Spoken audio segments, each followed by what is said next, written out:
Vande Mataram dear students, આજે આપણે શરૂ કરવા જઈ રહ્યા છીએ નવું એકમ નંબર 16, જે છે જીવન અને મૃત્યુ.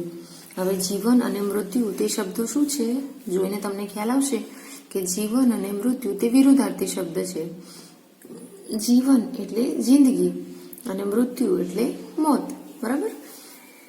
તો તેના અંદર એવા વાક્ય આપેલા છે કે એક વાક્ય છે પોઝિટિવ અને એક વાક્ય છે નેગેટિવ.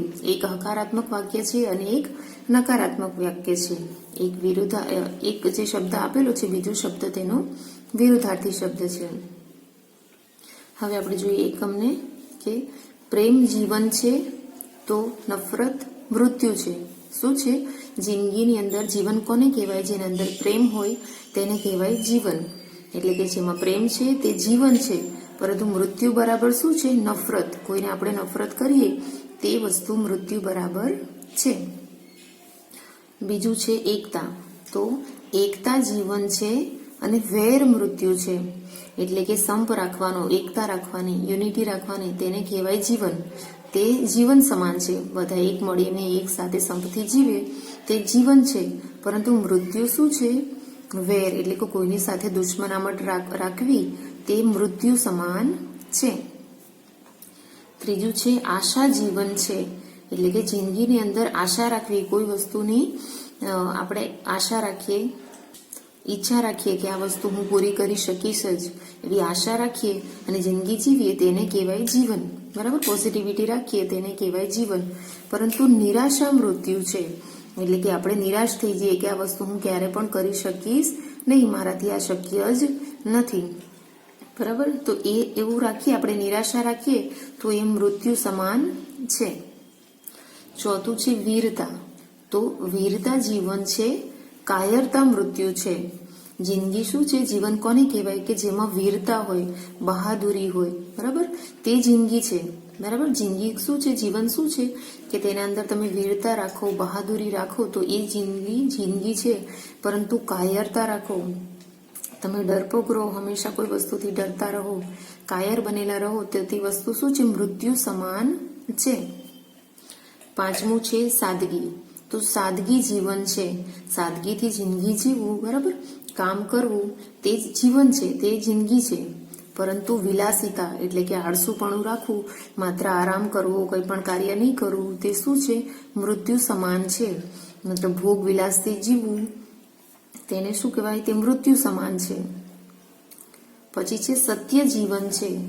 સાચું બોલવું, સચ્ચાઈથી જિંદગી જીવી તે જીવન સમાન છે, તે જિંદગી છે. પરંતુ અસત્ય બોલવું, જૂઠું બોલવું તે જીવન મૃત્યુ છે. બરાબર? તે મૃત્યુ સમાન છે. ત્યારબાદ 7 નંબર પર આપેલી છે દેશ પ્રેમ. દેશ પ્રેમ જીવન છે અને દેશદ્રોહ મૃત્યુ છે. એટલે કે દેશ પ્રત્યે પ્રેમ રાખવો, એના પ્રત્યે લાગણી રાખવી, તે વસ્તુ શું છે? જીવન સમાન છે, તે જિંદગી છે. પરંતુ દેશદ્રોહ કરવો, દેશ વિરુદ્ધી કાર્ય કરવું, દેશને નુકસાન થાય તેવું કાર્ય કરવું, તે વસ્તુ મૃત્યુ સમાન છે. પરોપકાર જીવન છે. એટલે કે બીજા ઉપર ઉપકાર કરો. પરોપકારનો અર્થ થાય છે બીજા ઉપર ઉપકાર કરો, બીજાને મદદ કરવી. બરાબર? બીજાને જરૂર હોય તે વસ્તુ પૂરી પાડવી, તે વસ્તુ શું છે? જીવન છે.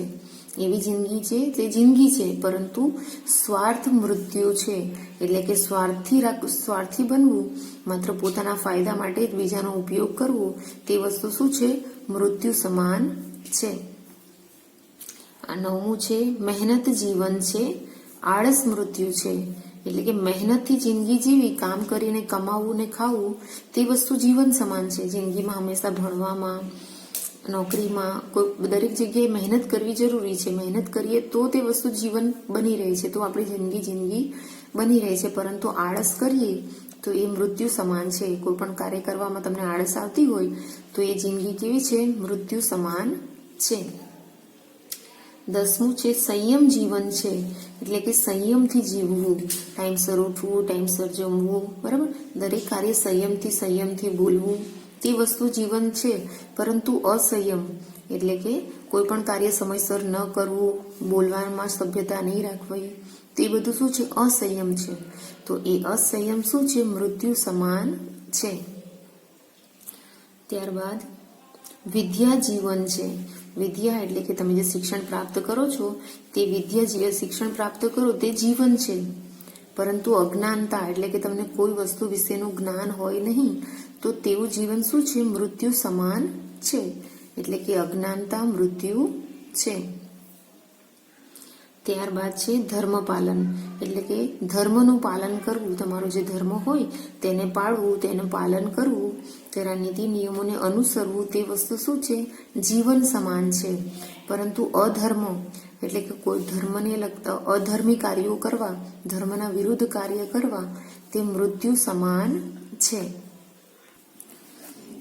ત્યારબાદ 13 નંબર પર આપેલ છે આસ્તિકતા જીવન છે.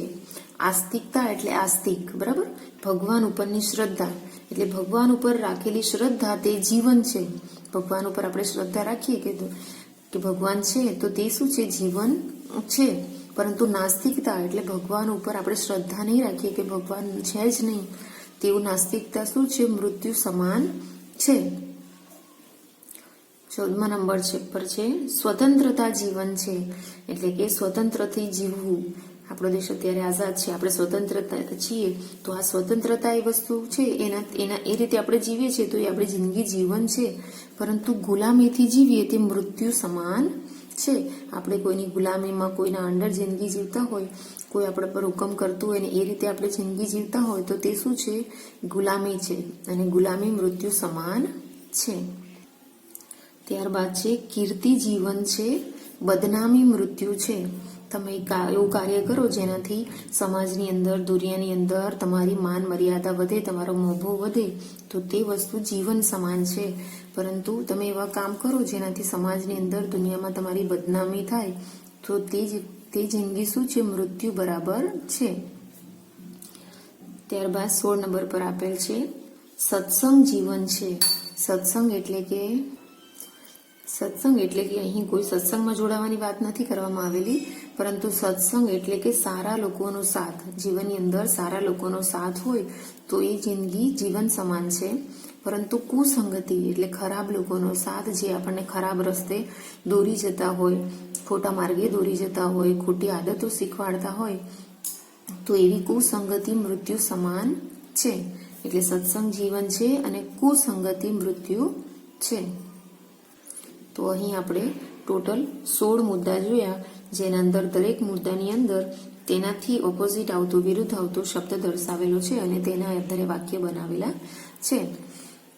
બધા શબ્દોને આપણે ફરીથી એકવાર ખાલી લાઈનમાં જોઈ જઈએ કે પ્રેમ જીવન છે તો નફરત મૃત્યુ છે, એકતા જીવન છે તો વેર મૃત્યુ છે, આશા જીવન છે તો નિરાશા મૃત્યુ છે, વીરતા જીવન છે તો કાયરતા મૃત્યુ છે, સાદગી જીવન છે તો વિલાસિતા મૃત્યુ છે, સત્ય જીવન છે તો અસત્ય મૃત્યુ છે, દેશપ્રેમ જીવન છે તો દેશદ્રોહ મૃત્યુ છે, પરોપકાર જીવન છે તો સ્વાર્થ મૃત્યુ છે, મહેનત જીવન છે તો આળસ મૃત્યુ છે, સંયમ જીવન છે તો અસંયમ મૃત્યુ છે, વિદ્યા જીવન છે તો અજ્ઞાનતા મૃત્યુ છે, ધર્મપાલન જીવન છે તો અધર્મ મૃત્યુ છે, આસ્તિકતા જીવન છે